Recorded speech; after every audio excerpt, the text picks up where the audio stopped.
Kita tiba di segmen akhir dialog, pemirsa masih bersama dengan Dr. Adib dan juga Profesor Aris. Saya mau ke Dr. Adib dulu. Dokter, ini di situasi seperti ini tentu dilematis karena menghadapi demonstrasi atau unjuk rasa ini tentu berbeda dengan kegiatan lainnya. Kan ini menyangkut aspirasi, unjuk rasa ini sensitif. Kalau ditekan sedikit atau dilarang-larang sedikit begitu. Nah, ini bagaimana? Pasti semuanya kan harus merujuk atau nurut dengan instruksi dari perspektif kesehatan begitu. Apa yang seharusnya diintegrasikan antara pemerintah daerah misalnya dengan pemerintah pusat, begitu juga dengan Satgas Covid. Anda melihatnya sinergitas apa yang harus dibangun supaya ini win-win solution lah seperti itu, Dr. Adib? Ya, kalau saya bicara sekali lagi bicara dalam sudut pandang kesehatan ini, Mas Ikal ya. Okay. Kalau saya bicara dari sudut pandang politik, maka kita akan bicara bahwa kanalisasi terkait dengan komunikasi informasi menjadi penting terhadap permasalahan gitu. Tapi kalau kita bicara sekarang dari sudut pandang kesehatan ya, sekali lagi kalau buat kami ya tentunya kami tidak berharap hal-hal yang kemudian menjadi potensi penularan ini terjadi gitu. Karena terus terang beban di dalam pelayanan kesehatan yang itu juga terdampak pada kami di tenaga medis dan tenaga kesehatan dengan kondisi saat ini memang akan semakin besar gitu. Jadi kami berharap memang langkah-langkah upaya tentunya ini juga dipahami oleh masyarakat dan juga pemerintah, baik itu pemerintah pusat dan daerah untuk kemudian hal-hal yang kemudian berpotensi menimbulkan reaksi-reaksi yang seperti ini untuk dihindari gitu. Sehingga tidak sampai terjadi hal seperti ini karena kembali lagi nanti bebannya adalah di kami di kesehatan dan tentunya tenaga kesehatan dan fasilitas kesehatan yang saat ini sedang belum selesai juga. Masih banyak pasien yang sekarang kita hadapi, masih banyak kasus yang juga ke rumah sakit yang kita harus sembuhkan ya, dan kita semuanya juga masih konsentrasi untuk melakukan upaya-upaya penanganan pandemi COVID ini dengan secepatnya bisa selesai di Indonesia. Oke, mungkin singkat, Dr. Adib, saya ingin tahu bagaimana kondisi terkini dari para tenaga kesehatan dalam penanganan COVID ini? Ya, jadi perlu kami sampaikan juga saat ini ya, kalau kita melihat dari kami, dari tenaga medis dokter ya, sekarang ada 132 dokter yang meninggal diakibatkan karena COVID ya. Yang itu tersebar dalam wilayah-wilayah yang memang menjadi epicentrum penyebaran virus atau angka positif rate yang tinggi.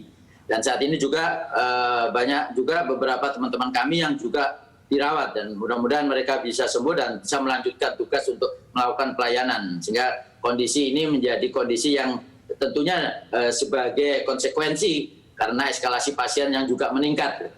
Dan sekali lagi peran serta kita tidak bisa hanya kemudian meningkatkan hanya di treatmentnya saja, tapi kita tetap harus juga di hulunya dengan melakukan upaya-upaya preventif ya, termasuk juga bagaimana melakukan upaya-upaya menghindari hal-hal yang berpotensi penularan seperti sebuah aksi demonstrasi seperti ini. Baik, terima kasih Dr. Adib. Saya mau terakhir ke Prof. Ari. Prof. Ari, nah ini punchline-nya ada di Anda nih Prof. Juga dari Satgas COVID-19. Kita tidak pernah tahu Prof. ke depannya dinamika akan terjadi seperti apa. Anda mungkin punya masukan atau himbauan mungkin yang bisa menambah kesadaran publik untuk lebih mengutamakan protokol kesehatan supaya tidak merugikan orang lain. Bagaimana Prof?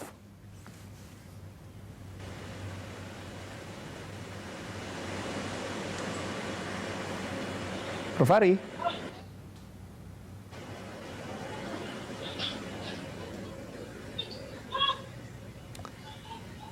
Ya, jadi pertama memang ini perlu seperti kemarin kan Pak Presiden sudah menyampaikan ya untuk menenangkan masyarakat mengenai apa itu Undang-Undang Cipta Karya, kemudian juga Cipta Kerja, yang terpenting juga ini kan juga beredar draft yang terakhir ini ya, macam-macam draft. Jadi memang kalau memang ada draft yang bisa artinya memang sudah final yang bisa dipublikasi oleh pemerintah, itu juga adalah upaya-upaya untuk meredam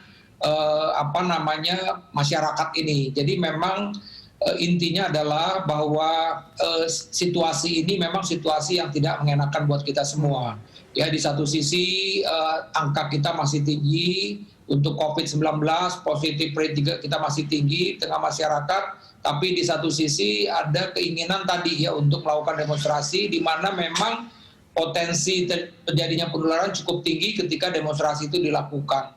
Jadi sekali lagi semua memang kita berharap bisa menahan diri karena di satu sisi apapun yang artinya ketika upaya-upaya yang telah dilakukan selama ini untuk menekan itu memang bisa terganggu dengan adanya kerumunan-kerumunan baru ini. Termasuk juga misalnya kami dari awal juga sudah mengingatkan mengenai pilkada ini, ya baik itu untuk kampanye dan yang lain-lain, dan kebetulan di tengah perjalanan ini kita juga tidak memprediksi ternyata terjadi lagi demonstrasi yang seperti ini. Tentu semuanya kita berharap bahwa perlu ada informasi yang bisa segera menenangkan masyarakat sehingga aspirasi masyarakat ini memang bisa disalurkan dengan baik, ya bukan misalnya dalam situasi-situasi yang memang harus berada dalam kerumunan-kerumunan yang berpotensi untuk terjadinya penularan, baik itu sama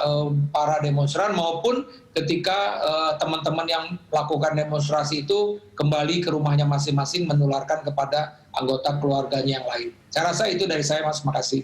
Oke, Prof. Ari, terima kasih atas pemaparannya dan memang kecepatan dan juga ketepatan informasi sangat penting sekali untuk menenangkan publik, begitupun juga nanti mitigasinya. Terima kasih atas waktunya, Prof. Ari, tetap jaga kesehatan, dan juga Dr. Adip, terima kasih atas waktunya.